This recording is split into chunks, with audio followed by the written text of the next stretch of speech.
del corazón. Hemos visto que entonces tiene su propio sistema de coordinación y conducción del estímulo, está constituido por el nódulo sinusal, las vías internodales, el nódulo ventricular, las penetrantes y la rama derecha. Todo esto de aquí no sé. Hemos visto algunas características de conducción. Aquí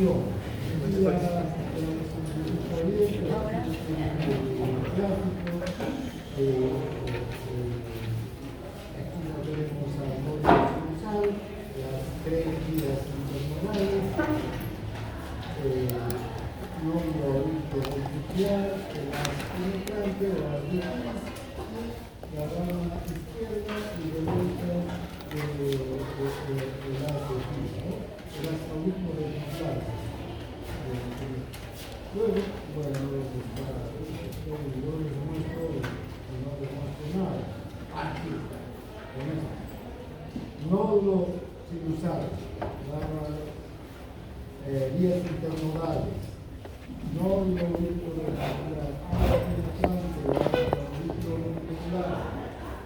rama izquierda y rama derecha, rural de His y fibras de Purkinje.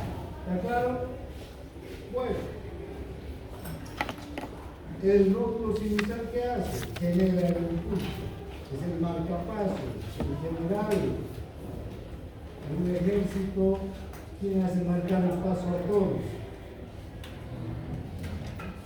En general, ¿no? En general dice marquen el paso para subir un soldado. ¿Sí? Ese es el nódulo sinusal, el que comanda, el comandante del corazón. Vías internodales conduce, lleva el estímulo que se genera en el nódulo sinusal. ¿Hasta dónde lleva ese estímulo? Hasta el nódulo ventricular. Aquí el estímulo se retrasa un poquito, porque necesariamente se tiene que retrasar. ¿Para qué? Para que se contraigan las agujas y se llegue el ventrículo.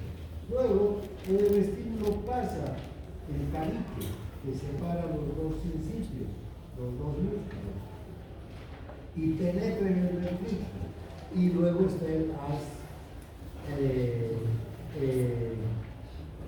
rama izquierda y derecha de las His y de las ramas de Purkinje, ¿no? Las fibras de Purkinje. Ya conducen el ventrículo, donde en el interior el estímulo dentro del ventrículo, el músculo ventricular, y transmite el estímulo hacia el músculo, para que el músculo se despolarice. Bien, entonces el nódulo sinusal, ya les decía, es el comandante, y ahí el hablamos, que está donde en la pared posterolateral y superior de la aurícula derecha, inmediatamente por detrás de la desembocadura de la cara superior, y de 3 milímetros de ancho, 15 milímetros de longitud y 1 milímetro de grosor. No es pequeño, ¿no? Es más grandecito el nódulo sinusal, es muy importante. Sus fibras no tienen filamentos musculares, actina, miosina, pero sí que tienen muchos canales desmosónicos y líneas en hendidura que le van a permitir enviar iones, permitir el flujo de iones. Además, este nódulo sinusal tiene una característica especial, que está directamente conectado con la, digamos, masa del músculo auricular. Entonces, ni bien se despolariza el nódulo sinusal, también inmediatamente se despolariza la aurícula, ¿no? Entera. Este nódulo tiene una ritmicidad eléctrica automática en sus fibras. ¿Qué quiere decir? Término, ritmo. Vamos a utilizar mucho el término ritmo. Hay ritmo en la frecuencia cardíaca, hay ritmo en los latidos del corazón, hay ritmo en el pulso, ¿Qué es el ritmo? Ya es una característica en la que un latido se va a suceder a otro dentro de un mismo periodo de tiempo, ¿sí? Pero esto independientemente de la frecuencia cardíaca. Entonces, el ritmo es el periodo de tiempo que hay entre un latido y otro. Este periodo siempre tiene que ser igual. Si yo estoy en reposo, entonces el periodo de tiempo entre un latido y otro tiene que ser el mismo. Porque si se produce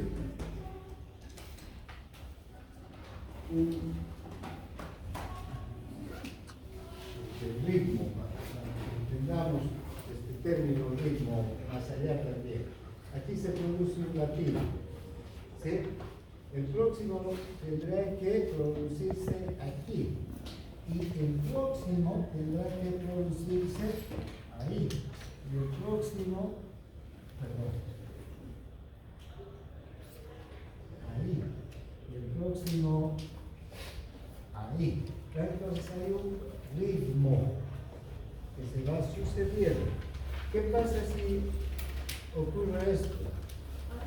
Y hay ritmo. O el próximo también hay una ritmo. ¿Sí? Y luego otra vez. Y luego, pues ya no es rítmico esto, ¿no? Es como cuando uno baila una música que no es rítmica para que se siga el compás de la música con el cuerpo, ¿no? Entonces, resulta bailar. ¿Tiene ritmo para bailar? Los que no tenemos ritmo, por ejemplo, los pies están para acá y cabeza allá, no hay ritmo. ¿Sí? ¿Entienden, no? Lo que es el ritmo. Esto es independiente de la frecuencia cardíaca, porque además la frecuencia cardíaca se puede acelerar. Digamos, el corazón latir más rápidamente, pero siempre en un periodo igual que sucede. ¿Sí? Porque la frecuencia cardíaca puede subir o bajar. En este momento estamos en reposo, pero la frecuencia cardíaca está, digamos, en 70 latidos por minuto, pero empiezo a poder aumentar necesariamente la frecuencia cardíaca. No quiere decir eso que haya ritmo, ¿no? Aumenta la frecuencia cardíaca, pero los periodos de tiempo que se suceden entre un latido y otro son iguales. Eso es lo mismo, las arritmias se van a mostrar tanto en reposo como en actividad, ¿no? Bien, entonces, hay una ritmicidad eléctrica automática de las fibras del nódulo sinusal. Esto quiere decir que se despolariza el nódulo sinusal y después de un periodo de tiempo se va a volver a despolarizar, automática, espontáneamente. Luego de un periodo exactamente igual de tiempo se va a volver a despolarizar y así hay una despolarización rítmica del nódulo sinusal, ¿no? Ahora, esta despolarización rítmica del nódulo sinusal se debe a que estas fibras que están en el nódulo sinusal, que hemos dicho que tienen poca actina y miosina y muchas uniones endresmosómicas y en hendiduras, son autoexcitables, se excitan solas. No necesitan del sistema nervioso, no necesitan de hormonas, no necesitan del autónomo, no necesitan de nadie. Solas se autoexcitan. Y se producen descargas eléctricas y contracciones rítmicas. Se descarga, se produce el potencial de acción, la descarga eléctrica, y enseguida después del potencial de acción, el músculo cardíaco, por ejemplo, ¿qué se va a producir? La contracción. Entonces, potencial de acción, contracción, potencial de acción, contracción, potencial de acción, contracción, rítmicamente, sucesivamente.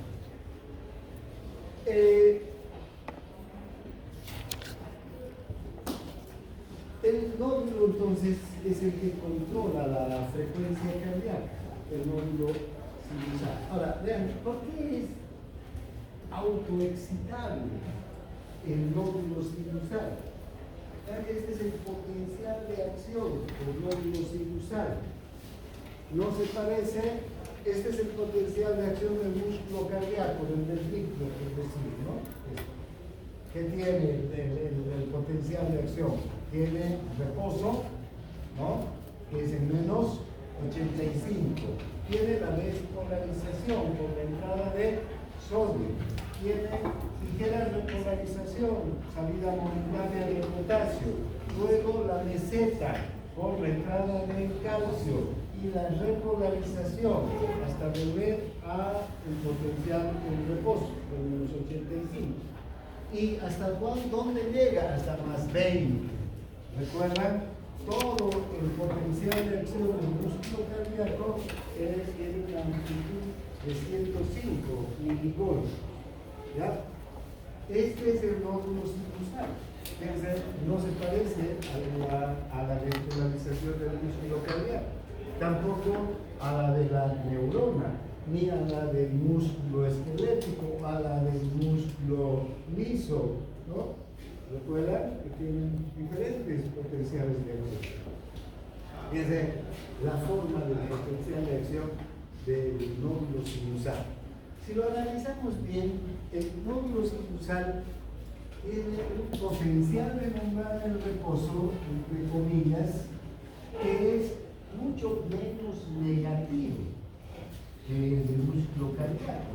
El potencial de membrana en reposo del nódulo sinusal está entre menos 55 y menos 60 milivoltios, ¿no? Por aquí, ¿verdad? Eso está más cerca de qué?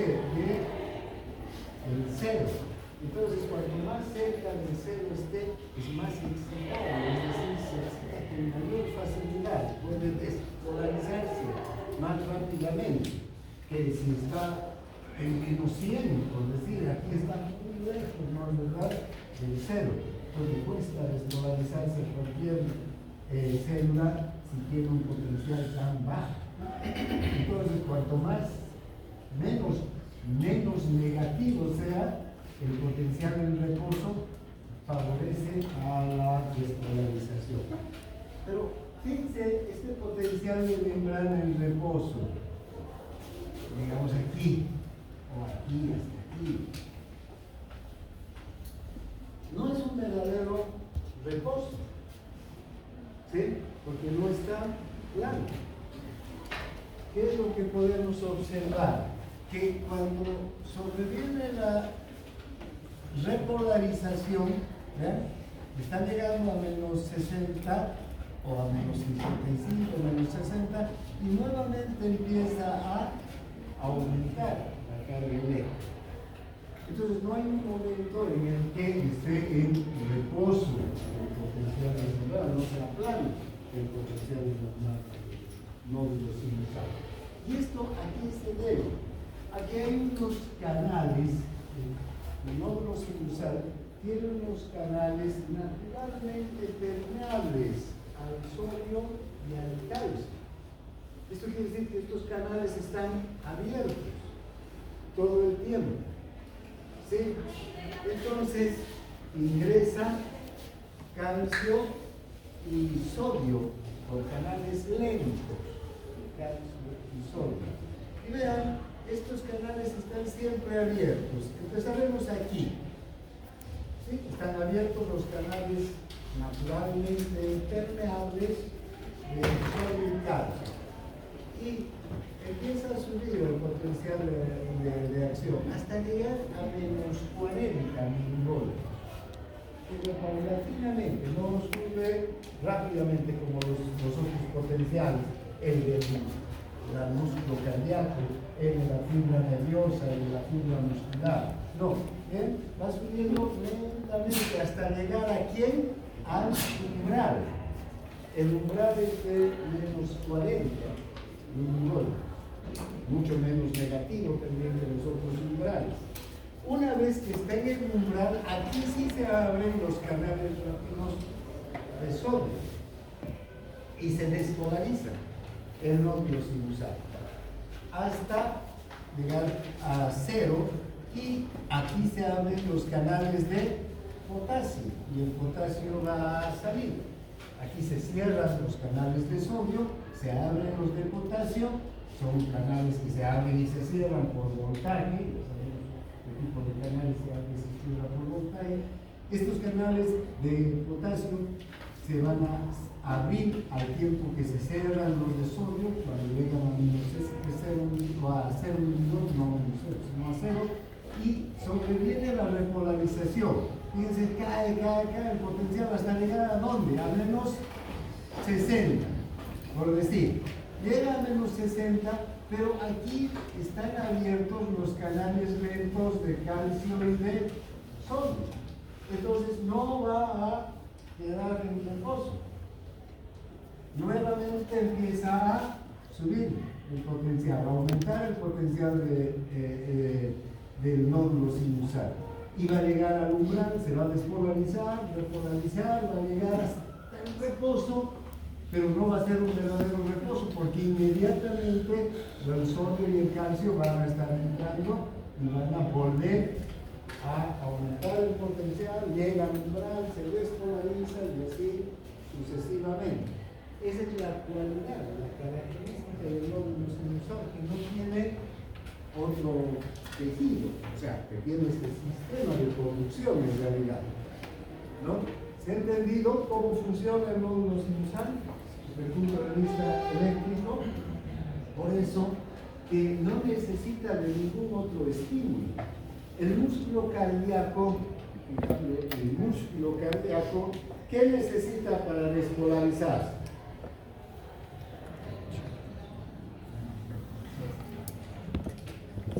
¿Qué necesitará para despolarizarse el músculo cardíaco? Este estímulo que va desde el nódulo sinusal. Si el nódulo sinusal no funciona, entonces el músculo cardíaco aquí, fíjense, este estímulo es el que va a despolarizar al músculo cardíaco. Si el nódulo sinusal deja de funcionar, el músculo cardíaco, ¿en qué se va a quedar? En reposo. No va a despolarizarse ni se va a contraer. En el caso del músculo esquelético, si no hay el estímulo del nervio raquídeo que libera acetilcolina en un neuromuscular, no se va a despolarizar y se va a quedar en reposo.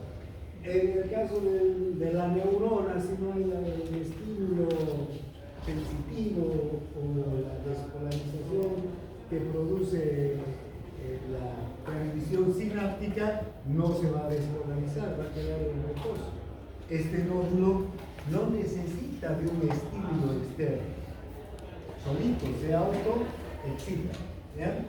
Por eso es que el corazón puede latir sin ningún otro estímulo, tiene un automatismo total. Si ustedes sacan el corazón de un animal y lo colocan en una superficie, en la mano de ustedes mismos, inmediatamente después de que hayan sacado, el corazón sigue latiendo, no necesita estar conectado al cuerpo, puede seguir el corazón. Ya les decía, si le echamos iones, echamos solución rígida, echamos solución fisiológica, va a seguir todavía, va a empezar a debilitarse y otra vez va a recuperar. Obviamente hasta que se acabe el ATP y empiece a entrar en descomposición por falta de oxígeno, ¿no? Y a morir, no es el corazón ahí latiendo, sino que va a morir. Pero en los minutos después de sacar el corazón del tórax puede seguir funcionando porque el nódulo sinusal sigue funcionando. Y además el músculo cardíaco tiene la propiedad de también, ¿no?, contraerse y relajarse independientemente de otro estímulo que no sea el nódulo sinusal. Bien, entonces esa es la característica de la despolarización en el nódulo sinusal, el potencial de acción del nódulo sinusal. Se autoexcita entonces el nódulo sinusal. Entonces, por esto, el nódulo sinusal es el marcapaso del corazón. Tiene la capacidad de generar el ritmo y la frecuencia cardíaca. Ahora, vean, ¿qué características tiene el nódulo sinusal? Además, los extremos del nódulo sinusal, si esta es esa banda ilusoide que hemos dicho, elipse, pero no es así como un huevo, ¿no? Sino es una banda que tiene unas prolongaciones, digamos aquí, ¿no? Unas prolongaciones. Y estas prolongaciones que permiten que los iones circulen desde el nódulo sinusal, el solio, salga del nódulo sinusal. Primero, va a ir, por una parte va a ir a las vías internodales, va a producir el potencial de acción en las vías internodales. Pero además, ¿ya?, por estas otras vías, va a producir que los iones circulen ¿dónde? En el músculo auricular. Entonces se despolariza el nódulo sinusal e inmediatamente se despolariza la aurícula. ¿Sí? Porque los mismos iones que están despolarizando al nódulo sinusal van a ir a despolarizar a la aurícula. Entonces, esa es una característica.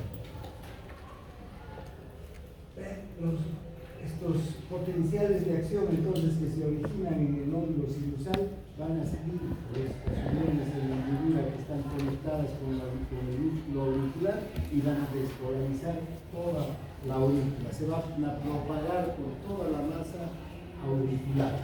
Ahora, ¿cuál es la velocidad de conducción en el nódulo sinusal? Es bastante rápida, desde el nódulo sinusal hasta el nódulo auriculoventricular, puede ir a una velocidad de más o menos 1 metro por segundo en la transmisión. ¿Sí? Parece lenta, ¿no? 1 metro por segundo frente a 120 metros por segundo en el sistema nervioso. Claro, el sistema nervioso, la conexión es muy rápida, la transmisión, pero aquí también es rapidísimo. Si tenemos en cuenta de cuánto pueden medir las vías internodales, no miden 1 metro, ¿no? O sea, entonces ven que cuando se produce el potencial de acción en el nódulo sinusal y luego el potencial tiene que ser transmitido al nódulo auriculoventricular a esta velocidad, por las vías internodales de 1 metro por segundo, va a llegar entre un nódulo y otro en un tiempo de 0,03 segundos, en 3 décimas de segundo. Ya está el estímulo del nódulo sinusal al nódulo auricular. Muy rápido, porque la distancia que tienen que recorrer es corta.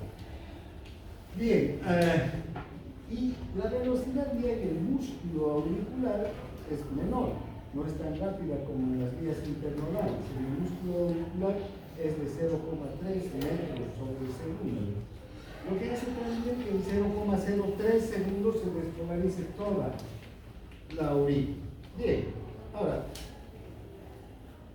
una vez que el nódulo sinusal se ha despolarizado y ha enviado el estímulo hacia las vías internodales y a las vías internodales transmiten el estímulo al nódulo auriculoventricular, este nódulo tiene otras características. Este nódulo ya no va a transmitir el estímulo hacia las aurículas ni hacia los ventrículos por sí solo, sino que va a recibir el estímulo y lo va a retrasar el nódulo auricular. ¿Por qué se va a retrasar aquí el estímulo? Le va a costar pasar, digamos, al estímulo por el nódulo auricular. Porque las uniones estrechas, uniones en hendidura que hay en todo el recorrido, aquí son mucho más estrechas todavía y a los iones les cuesta pasar. ¿Sí? Entonces se retrasa.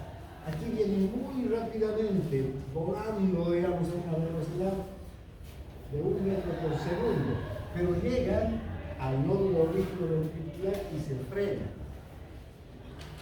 Esta característica, este retraso es importantísimo, porque gracias a ese retraso el ventrículo se va a despolarizar y se va a contraer un sexto de segundo después de la aurícula. Y eso es importante, la aurícula tiene que contraerse y mandar toda la sangre hacia el ventrículo para que el ventrículo esté lleno y recién el ventrículo se pueda contraer, ¿no? Porque mientras no esté lleno, para que se contraiga, tiene que estar lleno para enviar la sangre hacia la aorta, ¿verdad? Entonces, hay una disminución del número de iones en hendidura. Estas uniones en hendidura son más estrechas también. Entonces les cuesta más pasar a los iones hacia el ventrículo. Porque por aquí ya los iones, desde el nódulo auriculoventricular, si este es el corazón, estas son las aurículas, y estos son los ventrículos. Vean, ¿qué hay aquí? Hay un tabique fibroso, ¿verdad? Toda la despolarización de la aurícula se va a quedar en la aurícula. La despolarización del nódulo sinusal también solo en el nódulo sinusal. No va a poder traspasar esta despolarización por aquí al músculo ventricular porque el tabique es aislante, no permite el paso de iones. ¿Por dónde va a pasar? Van a pasar los iones por una otra vía, esta vía, un haz que se llama haz auriculoventricular, que se continúa del nódulo auriculoventricular. El haz auriculoventricular va a perforar el tabique, también por eso se llama haz penetrante. Perfora el tabique, y una vez que perfora el tabique ya está dentro del ventrículo, y aquí se divide en dos ramas, ¿sí? Este haz penetrante al ingresar en el ventrículo se va a dividir en dos ramas, y la rama derecha del haz de His y la rama izquierda del haz de His, ¿no? O perdón, derecha e izquierda del haz de His. Se van a formar ahí. Bien. Entonces, ¿cuánto tiempo se retrasa aquí el estímulo? 0,09 segundos. ¿Sí? ¿Y de cuánto tiempo va a pasar a través del haz penetrante el estímulo hacia el ventrículo? En 0,04 segundos. Todo este tiempo son 0,16 segundos que tarda el estímulo en llegar hasta el ventrículo, desde el momento en el que ha empezado en el nódulo sinusal, ¿no? Bien, entonces esa es la característica de la transmisión entre el nódulo sinusal y haz auriculoventricular. Ahora, vean, ya una vez que estamos aquí en el ventrículo, el estímulo tiene que transitar, tiene que avanzar por las ramas derecha y rama izquierda del haz de His. Y además tiene que penetrar en el interior de la masa de los ventrículos. Aquí ya estamos hablando de una masa muscular grande, ¿no? Bien desarrollada, ya no como las aurículas que tienen una masa muscular pequeña, incipiente. Esta es una masa muscular bastante desarrollada. Entonces, para llegar a todos los lugares del ventrículo, los dos ventrículos, tenemos estas fibras de Purkinje. son como raíces, ¿no? Que se meten en la tierra, igual, como raíces que estas fibras se van a meter en el espesor de la masa muscular ventricular. Por aquí entonces va a ir un potencial de acción. ¿Y qué característica tienen estas fibras de Purkinje? Una característica parecida a la del nódulo sinusal, que entran directamente en contacto con las fibras musculares. Entonces, el potencial de acción que llega hasta las fibras de Purkinje inmediatamente se transmite hacia la masa muscular del ventrículo y se despolariza el músculo ventricular. ¿Para qué se despolariza el músculo ventricular? Para después contraerse, ¿no? Ahora, este sistema de Purkinje es muy veloz, es mucho más veloz todavía porque el ventrículo es grande, entonces tiene que abarcar mayor cantidad de espacio dentro de las ramas de Purkinje y los iones tienen que recorrer a mayor velocidad todavía. ¿Sí? Aquí pueden recorrer hasta 4 metros por segundo, a gran velocidad de llegar hasta toda la masa, hasta estar en contacto con toda la masa del ventrículo. ¿En cuánto tiempo entonces todos los iones llegan hasta la última fibra de Purkinje? En otros 0,03 segundos. Una vez que ya el potencial de acción está en el músculo, ya ha sido traspasado de las fibras de Purkinje al músculo, es el músculo el que se tiene que despolarizar, ¿no? Tiene que entrar calcio al interior del músculo, ya no sodio. En este caso, ¿qué tiene que entrar? Calcio. Recuerdan cuando se despolariza la membrana que va a abrir canales de calcio. El calcio va a entrar. Además, ese calcio que ingresa abre canales de calcio que están en el retículo sarcoplásmico. Ese calcio sale del retículo sarcoplásmico, se une al calcio que está proveniendo de líquido extracelular y van al complejo troponina-tropomiosina para la contracción. ¿Está claro, no? Entonces, fíjense cómo, entonces, durante el periodo entonces de despolarización del ventrículo, se empiezan a abrir los canales de calcio para que el calcio ingrese y se produzca la posterior contracción. ¿Cuánto tiempo dura esa, digamos, propagación del potencial de acción por el ventrículo? Otros 0,03 segundos. Todo esto en el ventrículo vamos a tener que va a sumar desde este momento hasta que todo el ventrículo, la masa ventricular, esté despolarizada, 0,06. Si sumamos a estos 0,16, 0,06, vamos a tener que todo el corazón se despolariza en 0,22 segundos desde el momento en el que empieza, o desde el instante en que se despolariza el nódulo sinusal. ¿Está claro? Bien, entonces,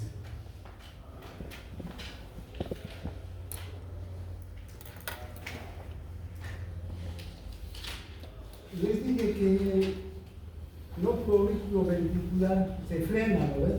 El potencial de acción, y en las fibras de Purkinje se acelera.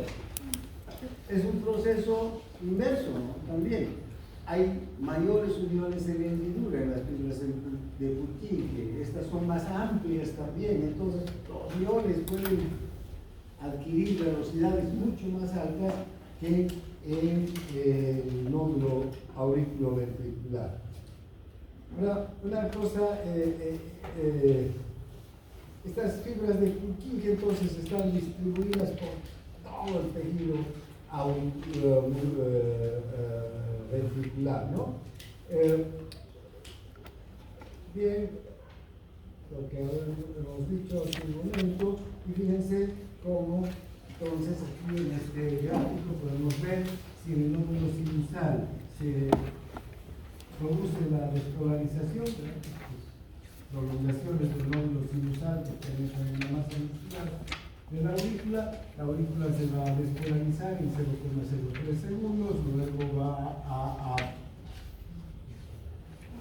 marchar el potencial hacia el nódulo ventricular en otros 0,03 segundos. Aquí se retrasa, en 0,16 ya está entrando al músculo ventricular a través de las fibras de Purkinje. En 0,19 se van a despolarizar las fibras de Purkinje y hasta 0,22 se va a despolarizar todo el corazón. Pueden ustedes en sus libros, mirando estos tiempos, hacer un seguimiento más detallado de cómo la despolarización avanza por toda la aurícula y el ventrículo, ¿no? Hasta que se produce la contracción. Ahora, ¿quién controla la excitación y la conducción del potencial de acción?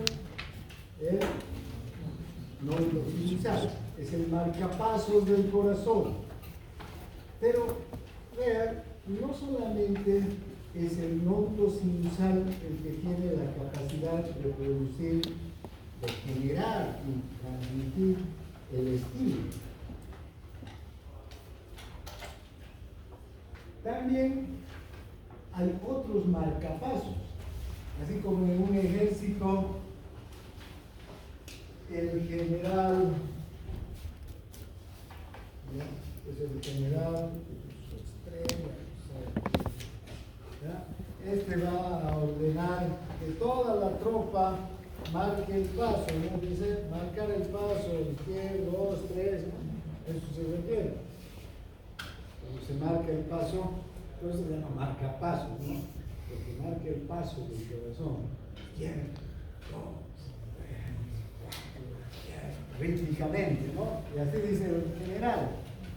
Por debajo del general, ¿quién está? El coronel, digamos, ¿no? Y debajo del coronel están los tenientes, ¿no? Hay tenientes.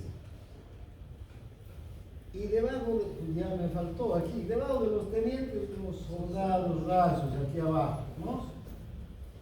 Entonces, cuando el general ordena, el coronel, los tenientes y los soldados tienen que indicar el paso, todos. Este es el nódulo sinusal.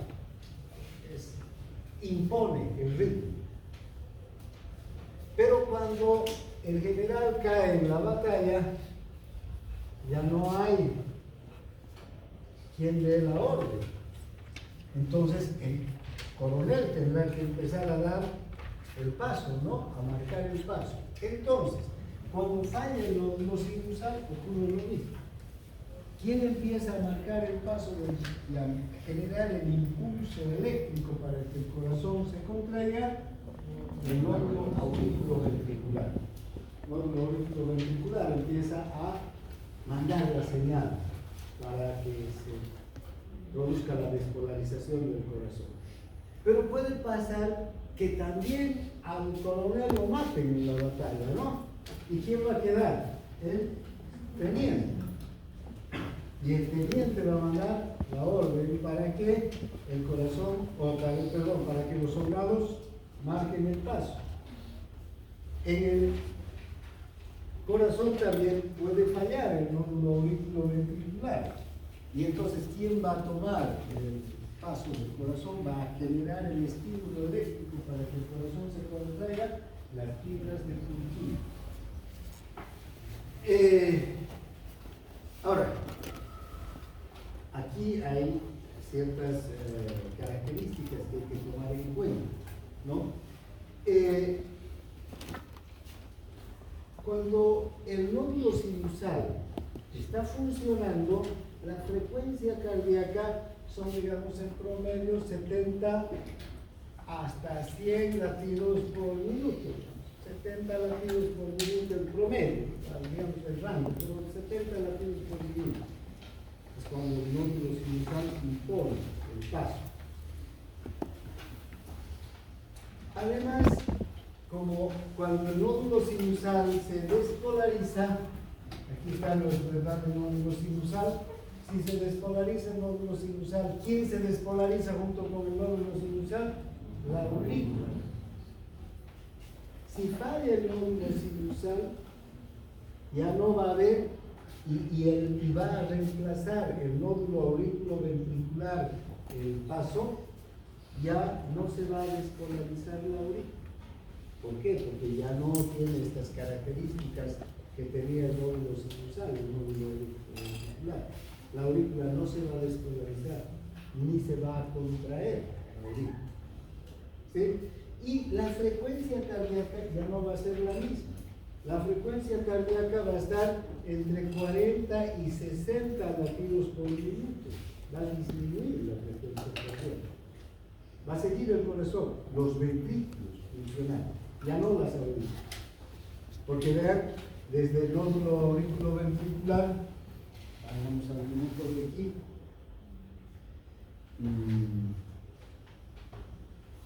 Aquí. El nódulo auriculoventricular va a salir el estímulo hacia los ventrículos, pero ya no a las aurículas. Las aurículas ya no se van a contraer, no se van a despolarizar tampoco, y no se van a contraer. Solo los ventrículos se van a despolarizar y se van a contraer, pero a una frecuencia cardíaca menor.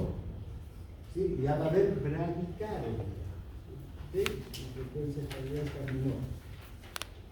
Si falla el nódulo auriculoventricular, y son las fibras de Purkinje las que se tienen que encargar, ya la frecuencia cardíaca, también los ventrículos se van a despolarizar y contraer, porque penetran en el interior del ventrículo, pero ya no a esta frecuencia cardíaca, sino entre 20 y 40 por minuto.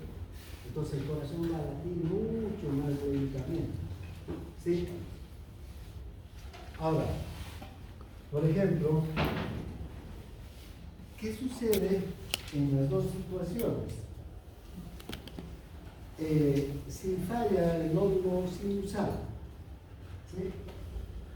Y no se despolariza la aurícula y no se contrae la aurícula, ¿qué va a ocurrir con la dinámica cardíaca? ¿Qué sucederá? No va a haber una buena precarga. ¿Por qué?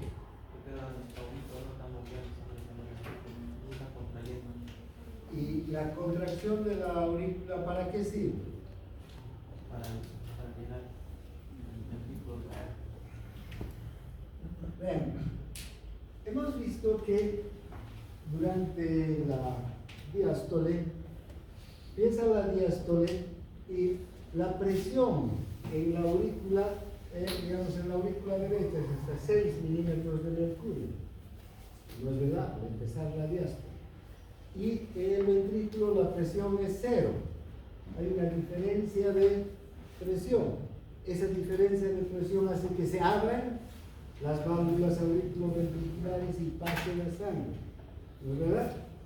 ¿Cuánto de sangre se pasa en el primer tercio de la diástole? 80% de la sangre. ¿Sí? Pasa de la aurícula al ventrículo. La precarga, ¿no? Va a pasar de la aurícula. En el tercer tercio de la diástole es cuando se va a despolarizar la aurícula y se va a contraer. Y al contraerse, ¿cuánto va a aportar? El 20% restante. ¿Sí? Entonces, ven qué va a ocurrir con la persona que tiene afectado el nódulo sinusal.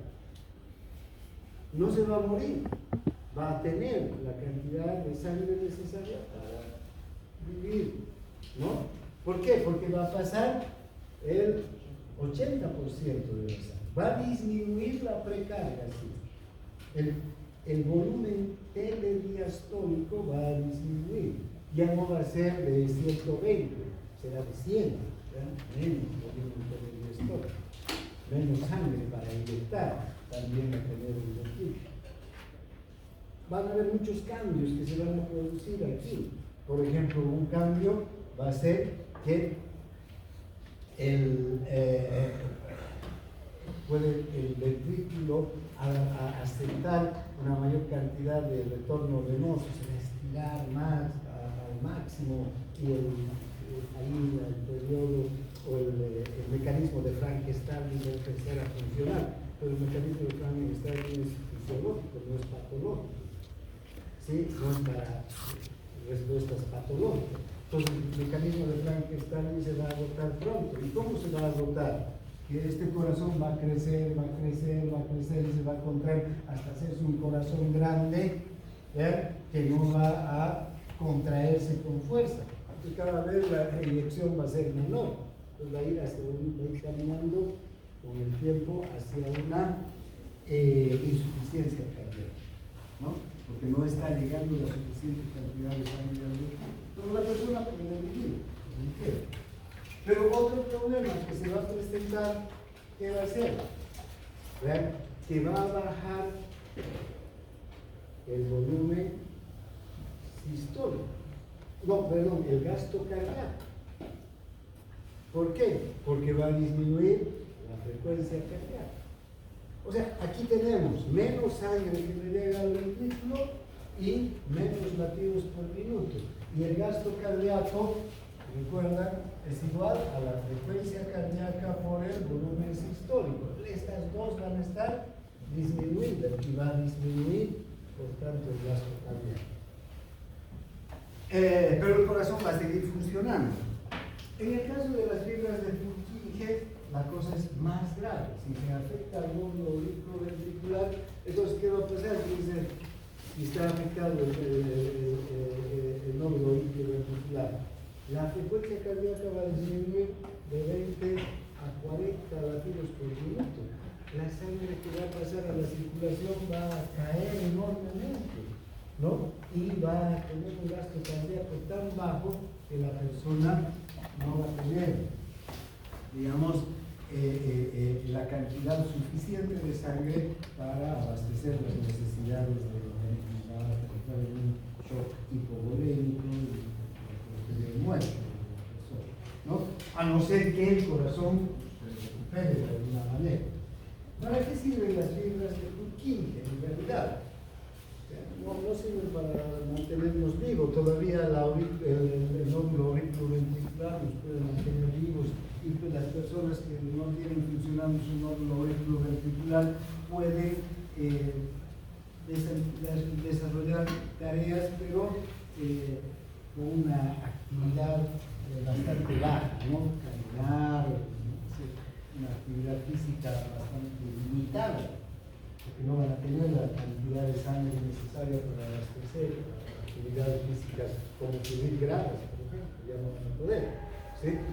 En cambio, las fibras de Purkinje ni eso van a poder aportar cuando mandan su estímulo, porque es tan baja la frecuencia cardíaca que no alcanza a aumentar o a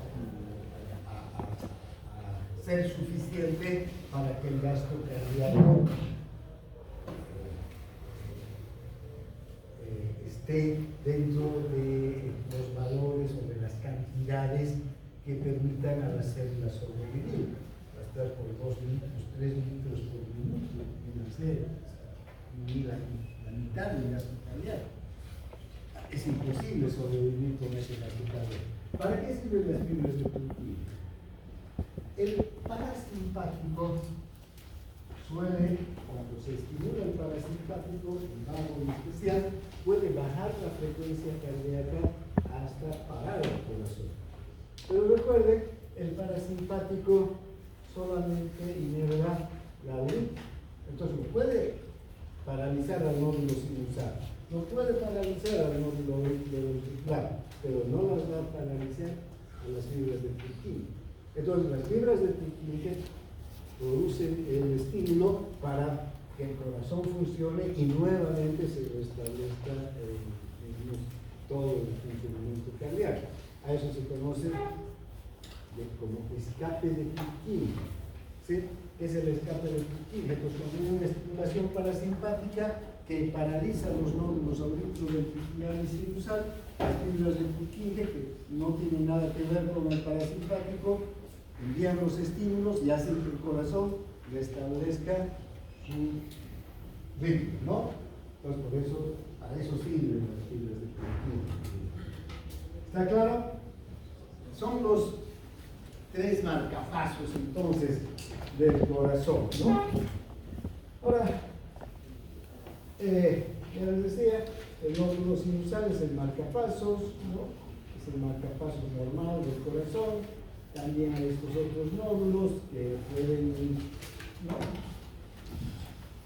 reemplazando a las fibras o al nódulo sinusal. Ahora, hay algunas situaciones en algunos pacientes que hay nódulos ectópicos también.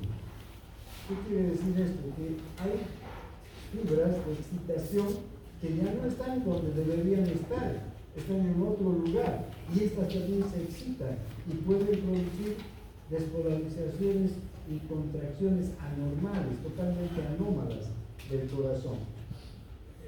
Muchos de esos nódulos ectópicos, esos focos, esos marcapasos ectópicos no son compatibles con la vida, ¿no?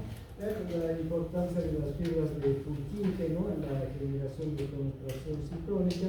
Si el parasimpático nos disminuye a tal punto la frecuencia cardíaca que, anulando a los otros dos nódulos, el sistema de Purkinje escapa de la acción del parasimpático y restablece la contracción rítmica. Ahora, ¿cómo se controla el ritmo y la conducción del impulso cardíaco? Ya sabemos quién produce y quién conduce el estímulo eléctrico, pero también hay un control extrínseco. Y aquí, ¿quiénes van a estar involucrados? El simpático y el parasimpático. Los dos sistemas, el simpático y el parasimpático, van a actuar sobre el nódulo sinusal, ¿no? El simpático a través de la adrenalina y la noradrenalina, y el parasimpático a través de la acetilcolina, ¿no? Entonces, ¿qué es lo que hacen estos dos sistemas?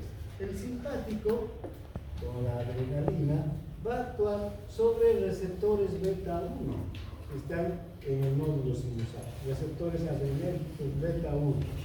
Estos receptores adrenérgicos beta-1 están vinculados con canales de sodio y calcio que producen, bueno, la despolarización del nódulo sinusal. Entonces, ¿qué hace la adrenalina? Abre estos canales, ¿sí? Y entonces ingresa con mayor frecuencia, digamos, hay mayor permeabilidad al sodio en particular, y entonces las despolarizaciones son más rápidas, más frecuentes. Entonces aumenta la frecuencia cardíaca. La adrenalina el simpático va a aumentar la frecuencia cardíaca. Por eso es que cuando estamos en excitación, asustados o en actividad física, cuando el simpático está dominando, el corazón late con mayor fuerza, ¿no? Y con mayor rapidez, perdón, en este caso. Y también con mayor fuerza, desde luego. Ahora, ¿qué hace el parasimpático? El parasimpático también, a través de la acetilcolina, va a abrir canales de potasio, ¿sí? Este potasio, ¿qué va a hacer? Va a salir del interior del nódulo. ¿Y qué va a producir esa salida de potasio? Una hiperpolarización del nódulo. Y el nódulo va a enviar potenciales de acción más lentamente. Entonces,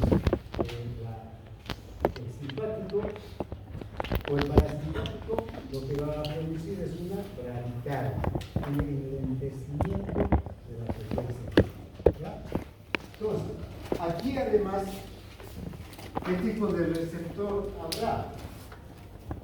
Son receptores muscarínicos, ¿no? Acetilcolina actúa sobre receptores muscarínicos. ¿Y qué receptor muscarínico será? El 2. Aquí es el M2. ¿Sí? Que está en el nódulo sinusal y que tiene ese efecto de abrir canales de potasio. Y al abrir el potasio, sale y se hiperpolariza el nódulo. Aquí está la distribución, vean, de los nervios simpáticos y parasimpáticos, que son las dos cadenas ganglionares simpáticas. Y si ustedes observan, los nervios que salen de las cadenas ganglionares, ¿hacia dónde se dirigen?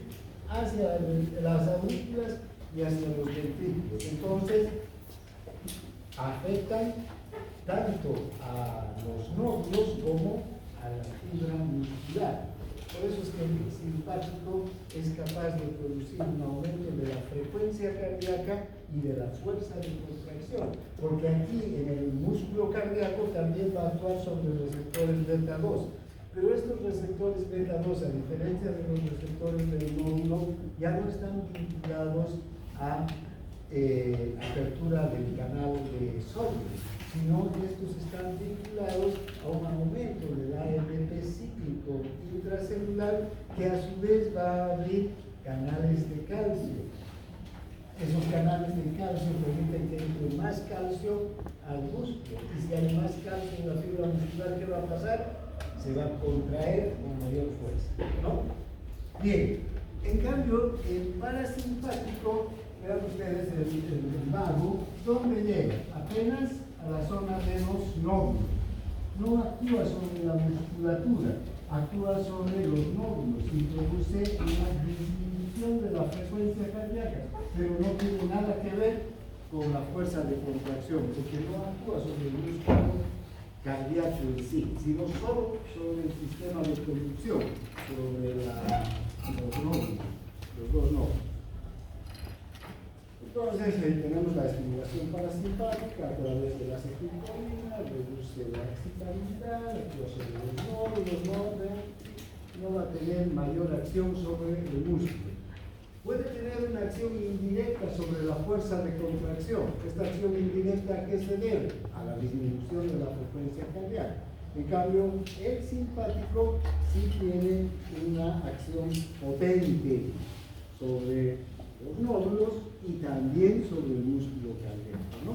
Sobre los nódulos, ya les decía que lo que hace, fíjense, en el nódulo sinusal va a generar además un potencial de reposo menos negativo o más positivo, si quieren lo podemos entender, más positivo, pero en realidad lo correcto es menos negativo, ¿no? Porque ¿cuánto es el potencial de reposo del nódulo? Menos 60 a menos 55. Entonces, cuando actúa el simpático, ese potencial de reposo va a estar en menos 50, es decir, menos negativo que menos 60, ¿sí? Y va a estar más cerca del umbral. Por eso es que al estar más cerca del umbral se despolariza más rápidamente, ¿no? Bien. Y además, potencial de acción excita con facilidad las fibras de conducción también, para que se conduzca rápidamente el estímulo, no solamente al nódulo sinusal lo tiene que estimular, sino a todo el sistema de conducción, para que todo el sistema de conducción pueda conducir con más rapidez el estímulo. ¿Está claro? Bien, entonces hasta aquí esta característica de la excitación rítmica del corazón. Todavía tenemos tiempo.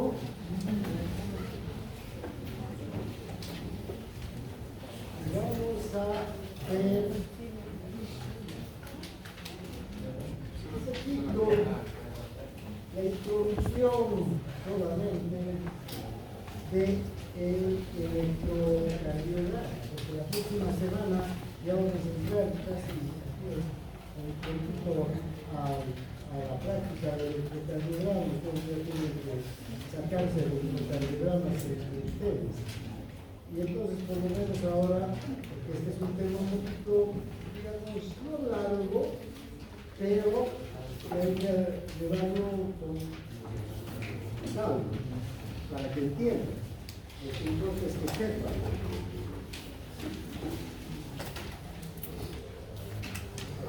Bien, ustedes van a aprender en este curso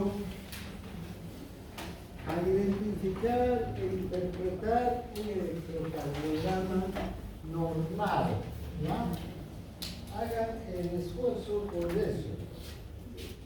Yo me voy a concentrar todos mis esfuerzos porque ustedes puedan de aquí salir identificando el electrocardiograma normal.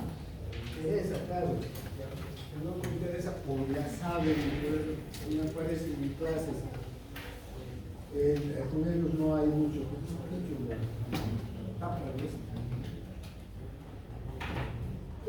no hay mucho que hacer, pero ustedes esfuércense por identificar el electrocardiograma normal. ¿Qué tiempo van a tener en fisiopatología, en semiología, en cardiología y en otras asignaturas de ver electrocardiogramas patológicos?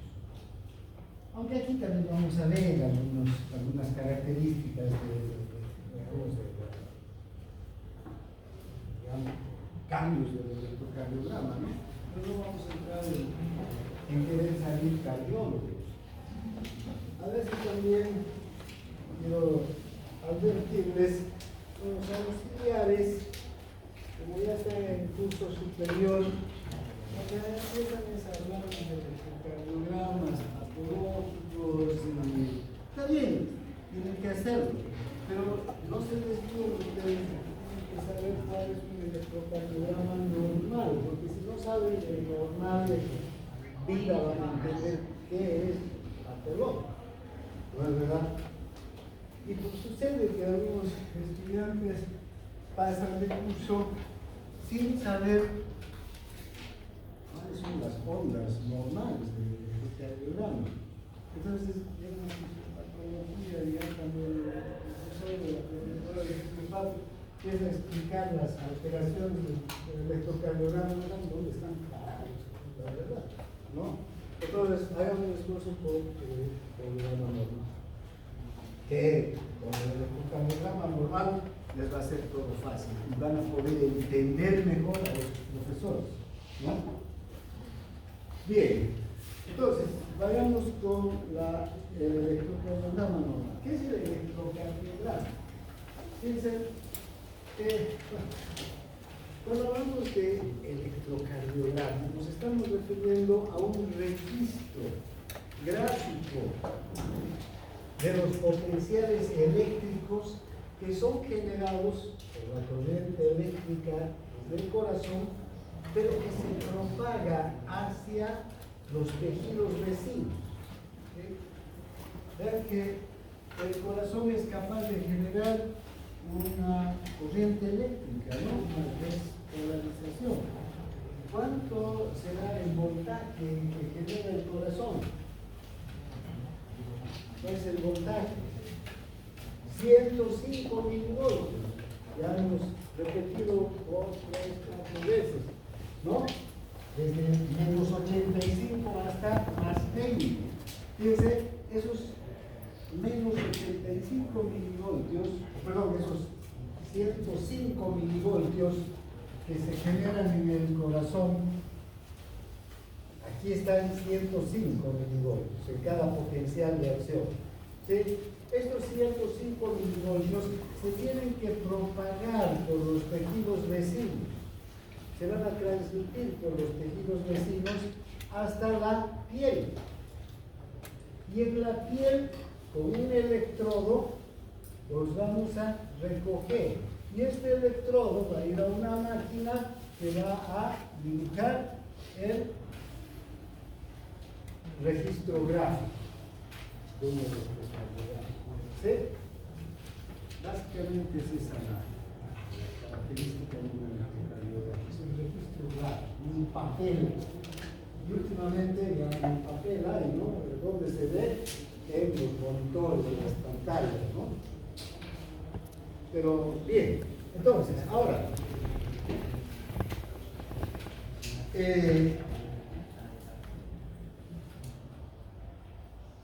Este registro gráfico se lo obtiene con un aparato que es el electrocardiógrafo. ¿Sí? Este electrocardiógrafo fue fabricado por un físico holandés, Eindhoven.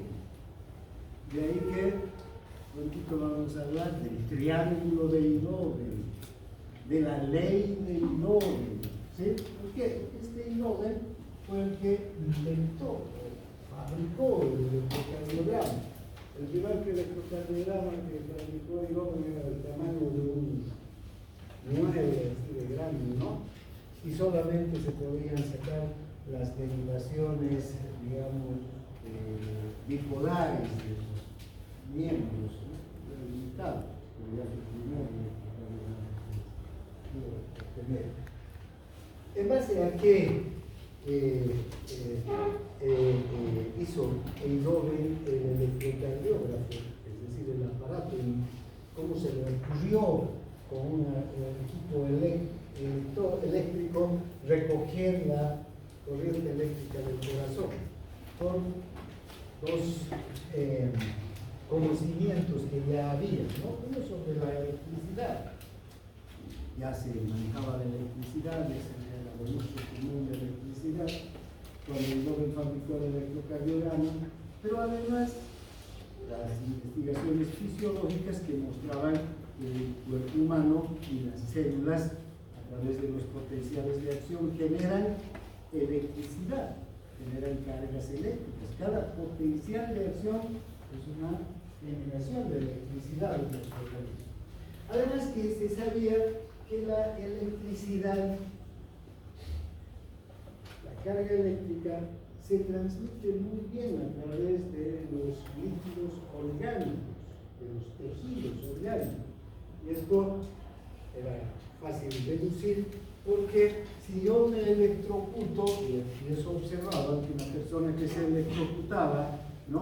Otra persona quería ayudarle, tocaba, ¿qué le pasaba a la otra persona? También se electrocutaba.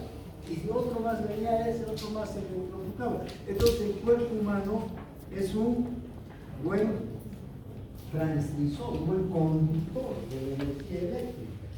Entonces Eindhoven dijo, si el corazón produce energía eléctrica, produce 105 milivoltios de energía eléctrica, a esa energía que se transmite a través de los tejidos, de los líquidos orgánicos, lo puedo recoger en la superficie del cuerpo.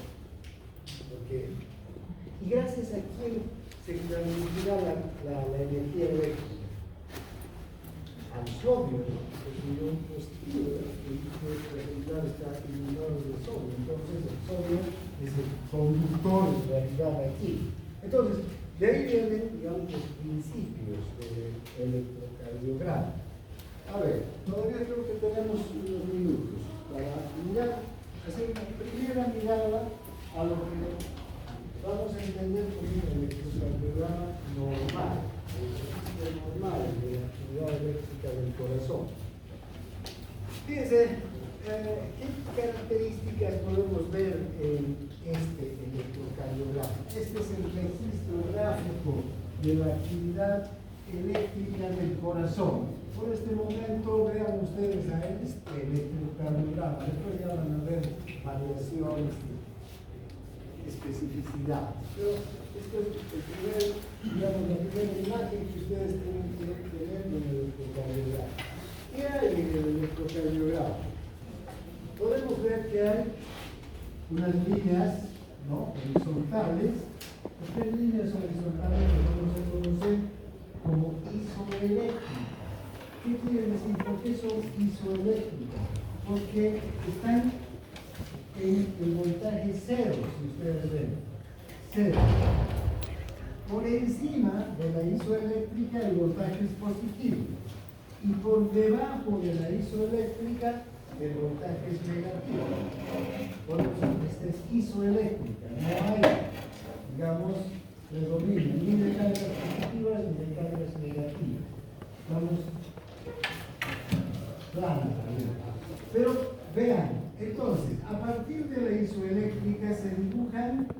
unas ondas por encima de la isoeléctrica y ondas por debajo también de la isoeléctrica. ¿Sí? Se dice que estas ondas por encima de la isoeléctrica son ondas positivas y las de debajo de la isoeléctrica ondas negativas.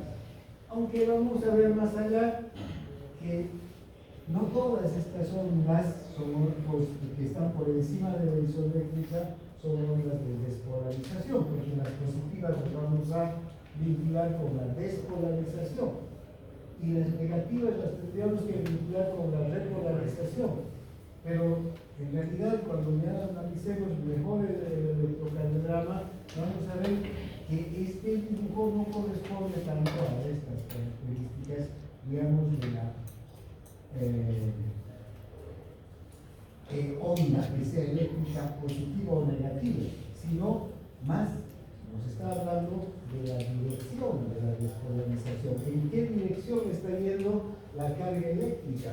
El corazón empieza a despolarizarse en el nódulo sinusal, luego va bajando hasta la punta, hacia las fibras del Purkinje, y luego se va a despolarizar hacia las bases. Entonces dice, la dirección de la despolarización predominante es de arriba a abajo y de derecha a izquierda, en un ángulo más o menos de más o menos unos 60 grados, en realidad 59 grados es el ángulo promedio de esta dirección de la despolarización del corazón. Eso nos va a determinar muchas de estas gráficas o de estas ondas. Para ahora ver las ondas. Entonces tenemos una primera onda, es la primera que aparece. A esta primera onda que aparece se la conoce como onda P. Luego hay otra isoeléctrica y hay un grupo de ondas. Está la Q, la R y la S. Pero a estas Q, R y S no las vamos a estudiar por separado, porque forman parte de lo que se llama un complejo. Este es el complejo QRS. Luego hay otra horizontal, otra isoeléctrica y finalmente una última onda, la onda T. ¿Qué significan estas ondas? Esta primera onda significa la onda de despolarización de la aurícula, cuando se despolariza la aurícula. Es decir, se despolariza el nódulo sinusal y se despolariza inmediatamente la aurícula. Luego se va a contraer la aurícula de la despolarización. Pero el potencial de acción está viajando y llega a ¿dónde? Al ventrículo. Y fíjense, cuando llega al ventrículo se produce este complejo de ondas. Este complejo QRS, todo esto es la despolarización del ventrículo. El ventrículo aquí se despolariza. Y luego se va a contraer. Una vez que el ventrículo se despolariza y se contrae, se va a relajar, ¿no? Y va a venir la onda de repolarización. Esta onda T es la onda de repolarización ventricular. Aquí faltaría una onda de repolarización auricular. A esa onda no se la ve en el electrocardiograma normal, porque es aquí donde se repolariza la aurícula. Y tenemos este complejo de ondas que es tan potente, porque el músculo cardíaco es tan grande, una masa tan importante, que lo oscurece, se dice, ¿no? El complejo QRS oscurece a la onda de repolarización auricular, queda ahí atrás, oculta, y no se lo puede, ¿no? Como que la tapa, porque la carga eléctrica aquí se impone, digamos, la del ventrículo frente a la de la aurícula, que es mínima. ¿Sí? Entonces, ahí tenemos esas características, la primera visión de un electrocardiograma normal. Aquí vamos a quedar y vamos a continuar